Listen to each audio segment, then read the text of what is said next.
And at this point, it's my pleasure to introduce President Gabriel Esteban, the 20th president of Seton Hall University.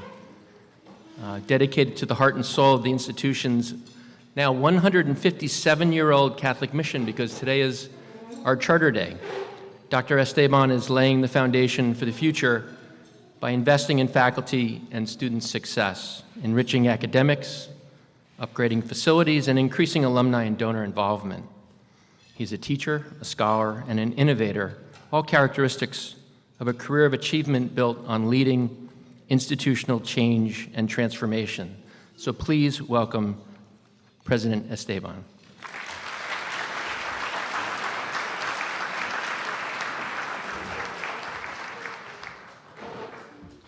Thank you, David. Good evening. Let me start off by acknowledging a few more people. I'd like to acknowledge members of our priest community who are here. I saw Father Hall, Monsignor Liddy. Who else is here? I think there are a few more priests. They are an important part of who we are as a university. I'd also like to acknowledge longtime board member and former chair of our Board of Regents, Kurt Borowski, and his wife, Betsy.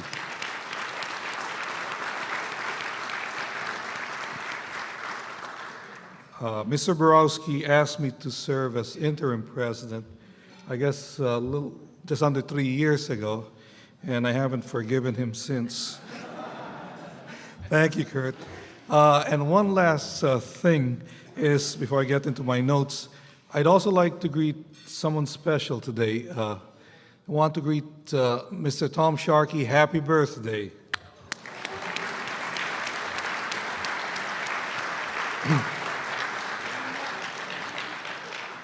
Mr. Sharkey just turned 60, so.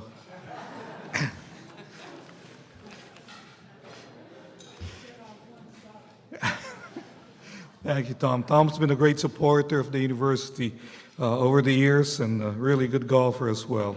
I can personally attest to that. Tonight is a special night, and it's amazing how much we've grown over the past few years. When we started this, I guess 3-4 years ago now, I think we had 30, 40 people, and we were downstairs in the Chancellor's Suite. I remember the first time. And last year we had 150 people, and I thought it was really packed last year. Tables were kind of crunched together and so on. And tonight we have 180 people gathered tonight.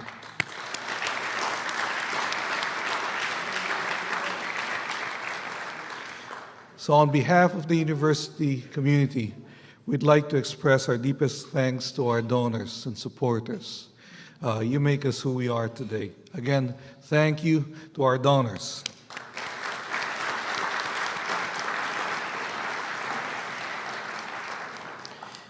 My wife and I were both recipients of scholarships, assistantships, and fellowships as graduate students.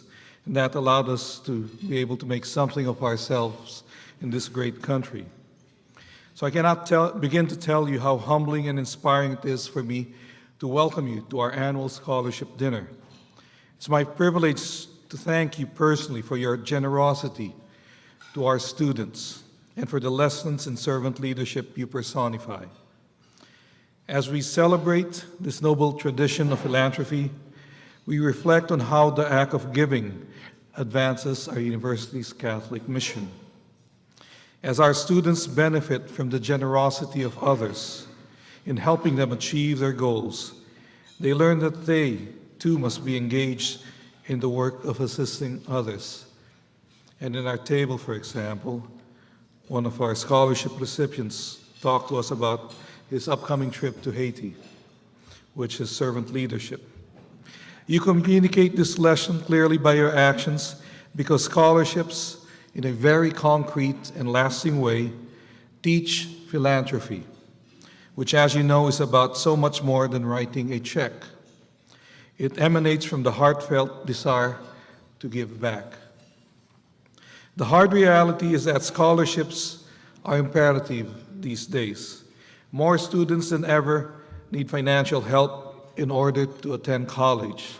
Every day it's not unusual for me to receive in my office a plea for help for a little more money so they could attend Seton Hall. Princeton Review's most recent survey of college applicants found that a majority deemed financial assistance extremely or very necessary to pay for their college education. At Seton Hall, we understand this, the intensity of our students' needs. As David pointed out earlier, our financial aid amounts to over $70 million a year. And in the last academic year, 93% of our undergrads received some form of assistance from Seton Hall, including those students who qualified for a public tuition program. As you know, this program enables high-achieving high school graduates the opportunity to attend Seton Hall for the same cost as a public university. And I have to stress, it provides them an opportunity, and you help make that happen. Our financial investment in our students' futures has been strengthened by some very generous new endowments. The George P. Valletta Class of 58 Endowed Scholarship Fund, the William J. Thought Endowed Visiting Professorship for Catholic Social Training, and the Nicholas de Prosper Legacy of Science and Undergraduate Research Endowment Fund are examples of but a few endowment funds. Your presence here tonight affirms your commitment to assuring that our students will continue to innovate, create, and discover who they are meant to be. In doing so, they will form yet another generation of servant leaders following in your footsteps and making a positive difference in their professions and in their commitments. This cycle of generosity and growth goes to the heart of our Catholic mission. And for your support in this venture, I offer my profound thanks to God and to each of you. Have a great evening.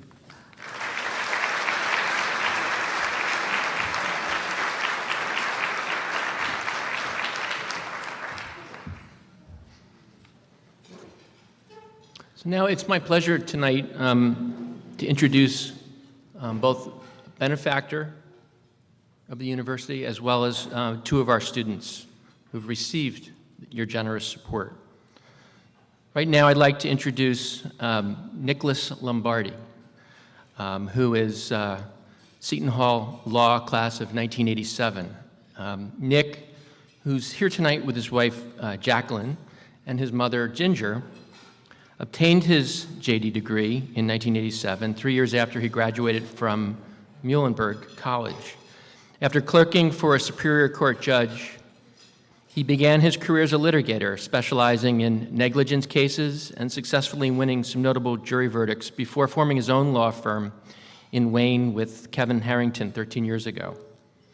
10 years ago, Nick's mom, Ginger Lombardi, established the Dr. Donald M. N. Lombardi Scholarship in 2003 in memory of her husband and Nick's dad. Dr. Lombardi, who graduated from Seton Hall in 1954, returned 8 years later with a doctorate in social psychology and psychometrics and began a 40-year career as a beloved professor. Dr. Lombardi taught until his death in 2001. His extraordinary service was recognized in 1996 by the university's prestigious Bishop Bernard J. McQuaid Medal. This year, their scholarship is supporting 2 students and its 11th overall scholarship award. So it's my pleasure right now to introduce Nick Lombardi and his mother, Ginger.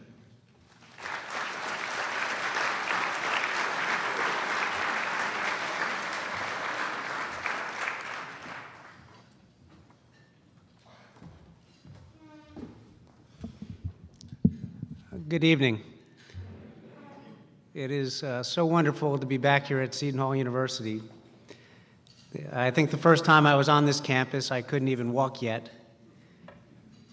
But this campus has been a very big part of my life and my family, our life together. As you were told, my dad was a professor here for 40 years. But my sister and I both have degrees from Seton Hall. My sister has a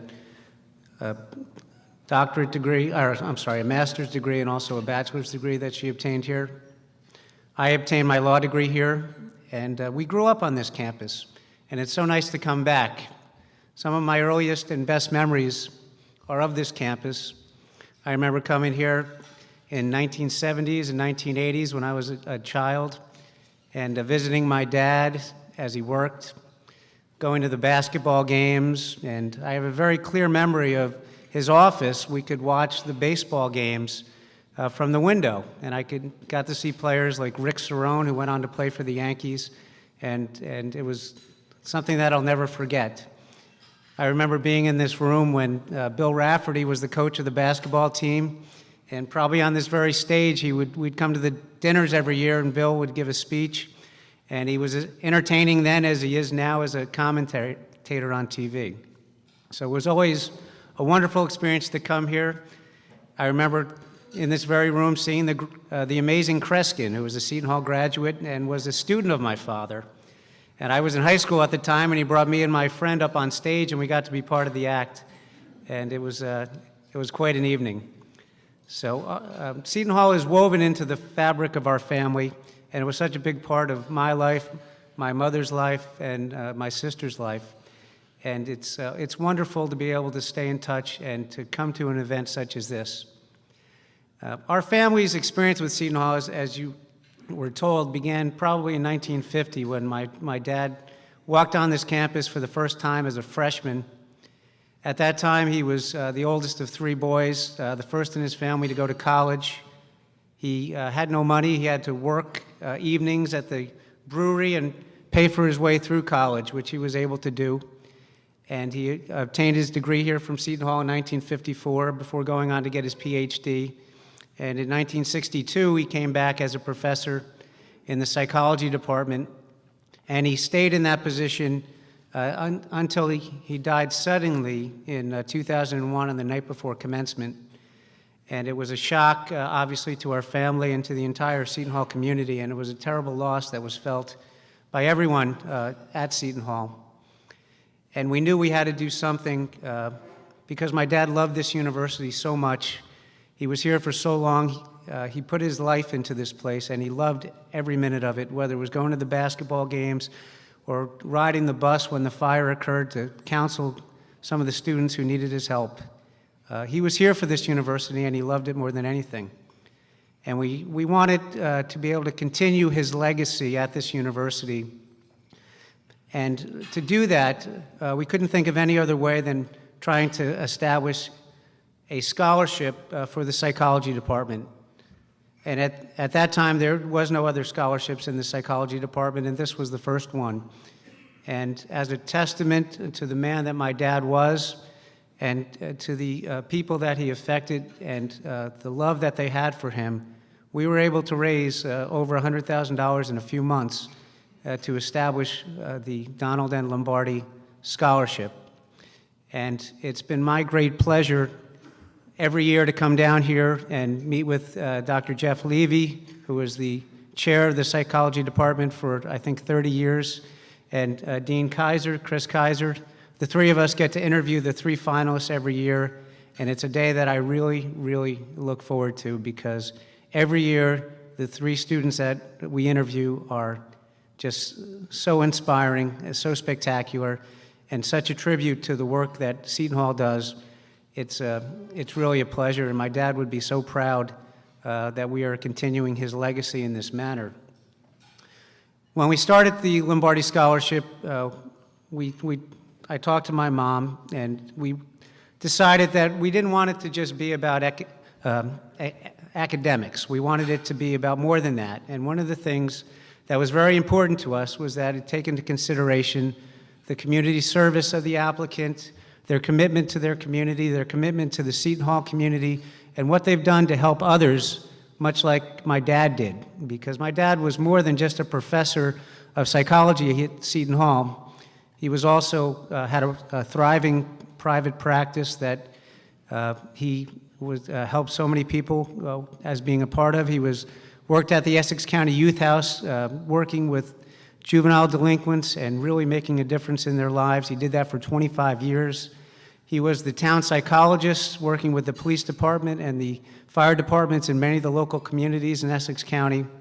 And he also was the school psychologist for many of the school districts.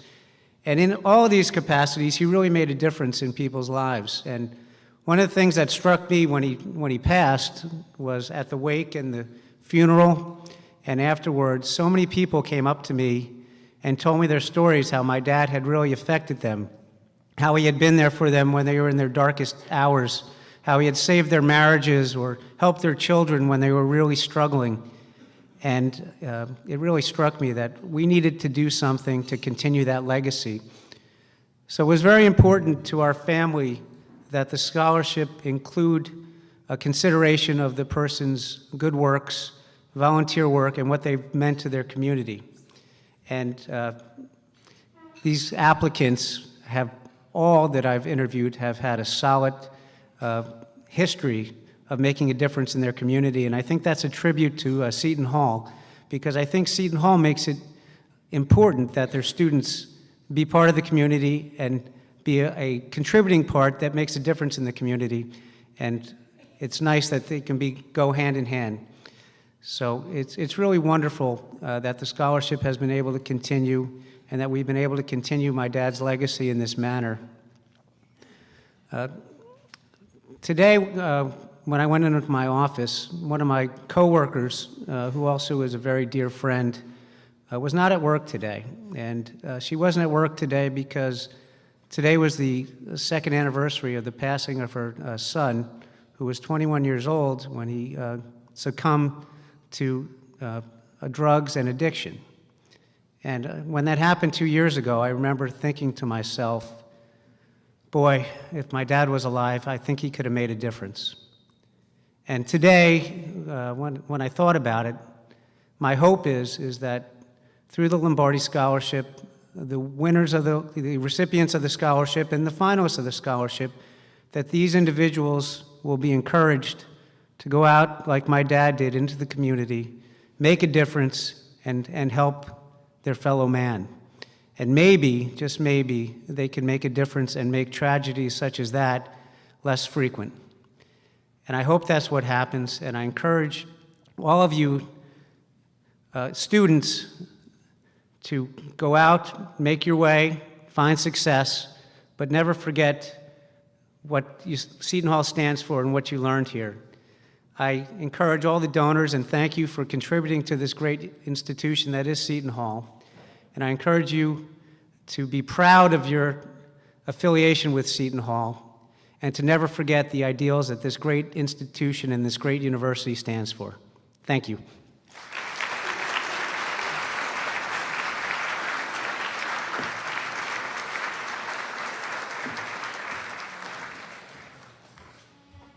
Thank you, Nick. That was really, truly amazing. I'd like to now introduce one of our students.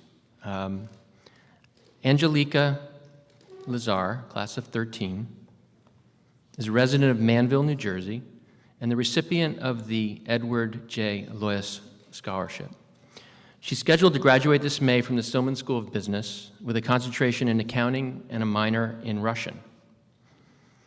Last summer, she secured a prestigious internship at Ernst & Young. A Dean's List student, she balances her scholarship with a job in a gymnastics center where she works as a receptionist at the front desk and a bookkeeper in the back office while also providing gymnastics instruction to the youngsters from ages 2 to 18. Boy, that's soup to nuts. So it's my pleasure to welcome Angelica to say a few words.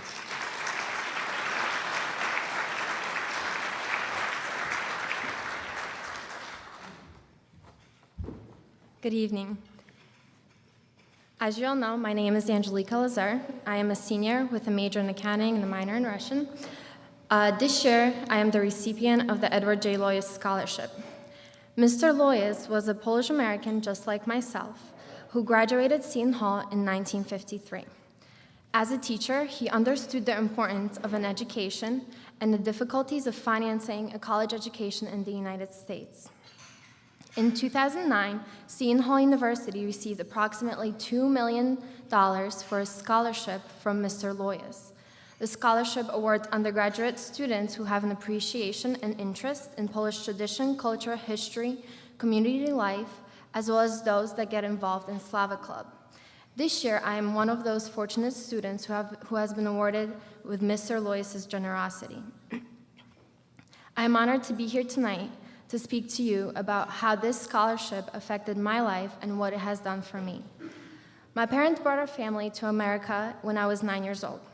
With no knowledge of the language, they had very little opportunity to get a well-paying job, but yet still had to find a way to support our family. My parents got divorced when I was 15 years old.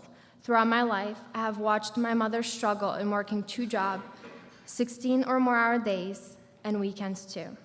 By staying busy and struggling to live paycheck by paycheck, my mother was unable to save anything for my college education. Being a single parent with no financial help from my father was very challenging for her and me. When choosing colleges, my mom had told me to go to any school I wanted, and that we would find a way to make it work, and we did.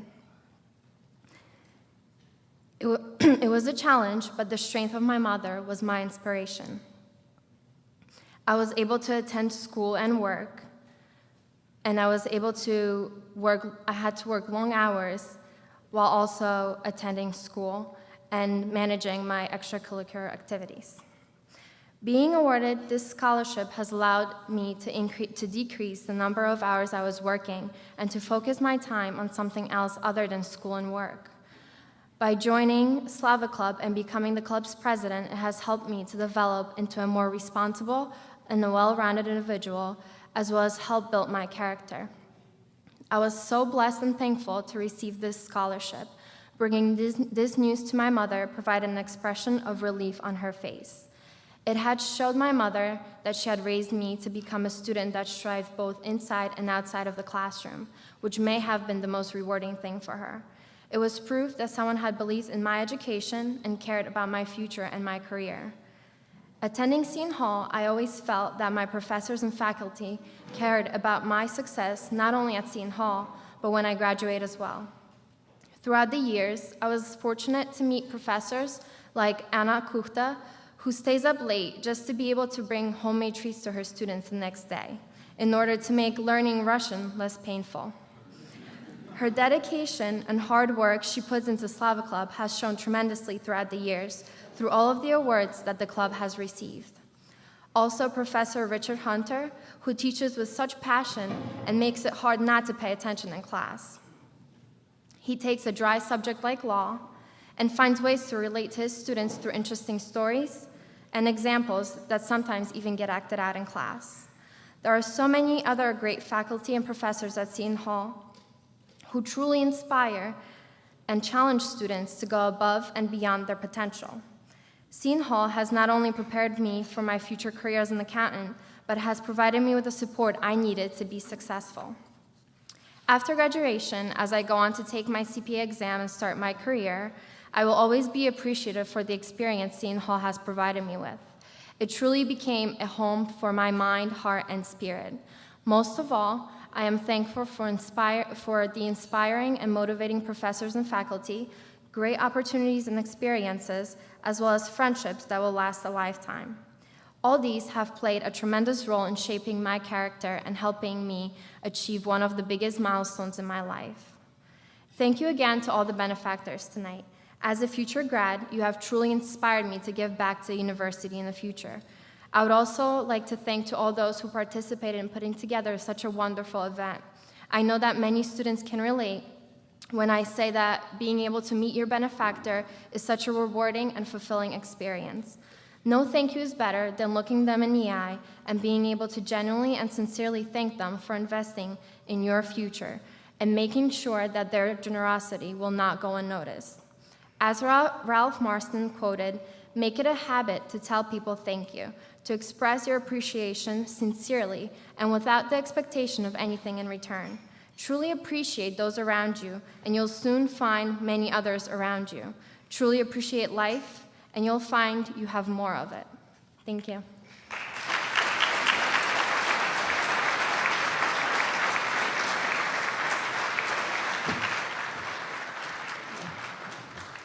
Thank you, Angelica.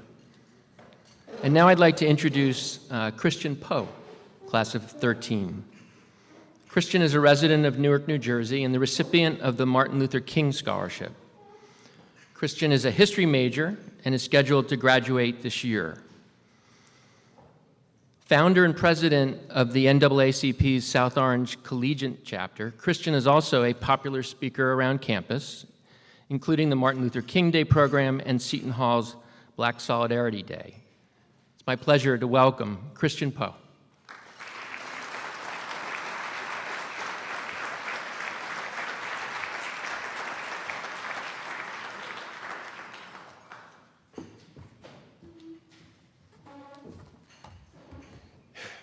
Friends, Romans, countrymen, philanthropists, President Esteban, lend me your ear.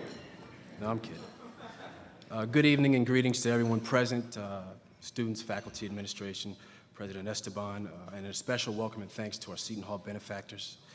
As was mentioned, my name is Christian Powell. I'm a senior history major at SHU. I've been a Seton Hall pirate since my freshman year, all 4 years, so the pirate culture is pretty much all I know. I guess you could even say Seton Hall is in my blood. In fact, my older brother Juan was a student at Seton Hall, and he's gone on. He's moved to Chicago. He's continuing a 10-year career with the franchise that he works with after he left Seton Hall. My uncle actually lives directly across the street. He helped many of the Bowling residents escape from their rooms using his ladder during the tragic Bowling Hall fires in 2000. I'm telling you that because I know he probably wants me to, retell that. He's known as the Ladder Man, he says. So my family and Seton Hall have an invaluable relationship of which, as you can see, I'm very proud. As for me, it's been quite a ride at Seton Hall. I've had a very enjoyable but challenging and successful academic stay here at the university. I'm a recipient of the Martin Luther King Scholarship, which is a full tuition program geared towards academic excellence, community outreach, global awareness, through the philosophy of our namesake, Dr. King.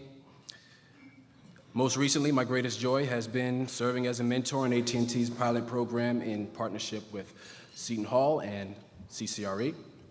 The Young Developers Program, this is a mentoring program in affiliation with Newark's Technology High School, where AT&T gives these bright high school students the latest technology and asks them to create phone applications that will better their community. And where we as SHU students come in as mentors or student mentors is we are the support system. They focus on the technology. We make sure they keep their head in the books because we want to teach them that that's the most important thing. We want them to not only say, if I go to college, but when I go to college. We dare them to challenge and enrich themselves to a college education. And we don't necessarily tell them Seton Hall is the only school in the country, but we tell them Seton Hall is the only school in the country, pretty much. Now, of course, I say that humorously, but on a serious note, Seton Hall is truly a haven for academic excellence and community outreach. Whenever you hear me talk about community outreach on this campus, one of the first things you'll hear me talk about is the Center for Community Research and Engagement, or CCRE, which is spearheaded by the lovely masterminds of Dr. Mirabella, Dr. Polito, and Ms. Bailey. So now to go a bit deeper into my maturation and my personal journey as a Seton Hall pirate, I was a 17-year-old freshman who was a recipient of the Martin Luther King Scholarship. And although, of course, I was grateful for a full tuition scholarship, after all, who wouldn't be, I didn't appreciate the scholarship as much as I would learn to eventually because, in all honesty, my eyes were on something different. I was limiting myself to something which I'll explain in a second. Since I was about 8 years old, I always wanted to play professional basketball. And up until my freshman year in college, I'd had somewhat of a successful high school athletic career, and I thought I had what it took to play Big East hoops and represent Seton Hall. And I was determined. I had a chip on my shoulder. However, my encounters with the former coaching administration were, to put it delicately, a train wreck. And thus the chip on my shoulder got that much bigger. You former athletes in here know how it is when somebody doubts you. You don't give up. Your ego gets hurt. You get that more tenacious. You get that more competitive. Your drive gets that much bigger. So in other words, admittedly, I was very bitter. But my frustrations came directly from my athletic failures. Did my work ethic for basketball affect my academic performance? Yes, initially, but not devastatingly. I maintained the academic requirements of the Martin Luther King Scholarship, which is a 3.0 GPA. But I knew, and our MLKSA advisor knew, Dr. Pritchett, that it wasn't my best. We knew that I was surviving academically, but not excelling academically. And what he told me was that's not the MLKSA way, and that's not the Seton Hall Pirate way. And so after time went by, after that glorious and fulfilling athletic career here at Seton Hall, note the sarcasm, I'd reached an impasse. I knew, and Dr. Pritchett confirmed, that the ordinary just wouldn't do. An extraordinary work ethic was my signature when it came to basketball, and that could barely have been considered fruitful as far as getting a chance on the team was concerned. So at this point, I had to just make a decision, a conscious decision, a very tough decision, to invest all of my energies towards my schoolwork and community outreach. And really, at this point, all I needed was the right spark to ignite me and point me in the right direction. And I did get a spark. It certainly wasn't the one I expected, and it started with tragedy. As many of you may have heard or do remember, September 25th, 2010, one of my dearest friends, Jessica Ann Moore, who was also a Seton Hall honor student, was shot and killed at an off-campus party. And in a move to protest the violence, the Martin Luther King Scholarship, the Black Student Union, the People's Organization for Progress, and many other notable organizations, many of which are on this campus today, did a march right at the intersection by which Jessica was shot. And upon that moment, I understood that these tragedies happen all the time, which was why I believed at that moment that someone had to stand up for these victims. And so this was my introduction to social and political activism. I would not have reached this epiphany if the Martin Luther King Scholarship didn't nurture activism, social and global awareness, which really reflects the Seton Hall mission. This rally through MLKSA really awakened a fire in me, and here I was standing up for what I believed in through action and a call for legislation. I was standing proxy for someone I loved who could no longer speak for herself. And this passion was new because before I was just known as the kid who's always on the basketball court. I was a new man and I loved what I was becoming, but it was at this point that my life changed even more. Now I was known as a public speaker. I was the first student in Seton Hall history to be the keynote speaker for the Black Student Union's Black Solidarity Day event. And after the death of Trayvon Martin, as many of you remember last year, I led a rally against vigilantism in Florida's Stand Your Ground law, which gained televised attention. 2 months later, I was a student speaker for the 2012 TEDx Seton Hall Conference. Just recently, I've joined the campaign team for New Jersey State Senator Barbara Buono for governor of New Jersey against Chris Christie. Tall order. And this summer, I'll hopefully be interning at the office of Congressman Payne. Now, why do I say all this? It's certainly not a matter of self-promotion, and if I hadn't told you my maturation as a scholar, an activist, and an aspiring politician, I wouldn't blame you if you thought all this hubbub was a matter of self-indulgence. I say all that to tell you something that might come off as cliche when someone's representing their school at a donor relations dinner, but for me it makes all the sense in the world and is as true to me as anything else. Seton Hall, their faculty, their administrators, their culture, their organizations have transformed me. You heard my story yourself. I'm not the same person I was 4 years ago. I've come a long way from being a 17-year-old with hoop dreams. Seton Hall hosts the Martin Luther King Scholarship, which is no contest the greatest scholarship in this country. You can quote me on that. It has challenged me and molded me into the person that I am today. The Center for Community Research and Engagement offers a tremendous opportunity to positively affect this community.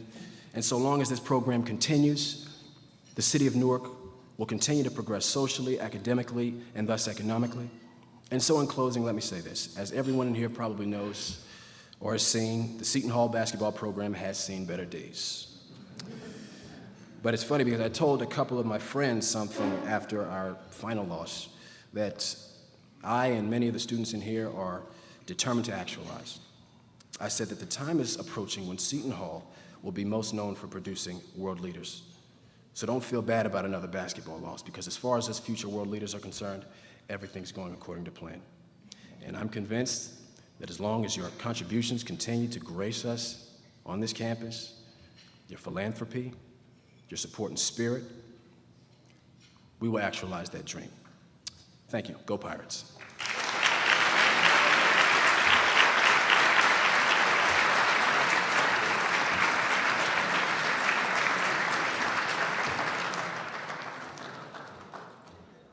Boy, I wish our students were a little bit more driven.